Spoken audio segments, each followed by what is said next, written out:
आणि संपूर्ण महाराष्ट्र मला वाटतं 2 दिवस टी व्ही समोर बसून होता आणि माझ्या नेत्याला घेत होता की इतके जवळचे संबंध माझे.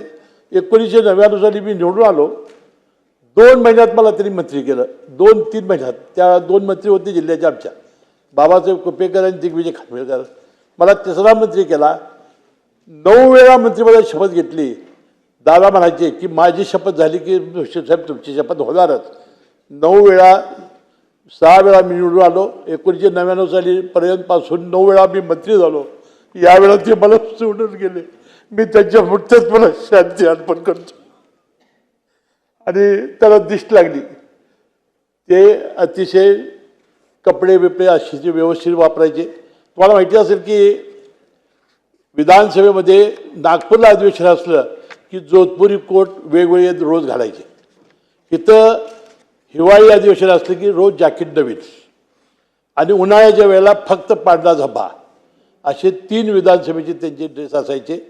रोज ते कपडे बदलून व्यवस्थित यायचे. टापटीप असायची, गॉगल घालायचे.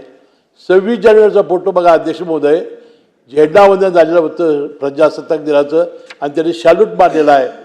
आणि ते केस त्यांना कमी आली की एक दिवस एक आमदारांनी त्यांनी हेअर ट्रान्सप्लांट केलं होतं. त्याला म्हटले त्याला बोलव. त्यांनी बोलवलं आणि सांगितलं कुठे केलं? ते म्हटलं मी दुबईला केलं. म्हटलं दादा तुम्ही काय करत नाही? केस असले तरी मी देखला आहे का नाही?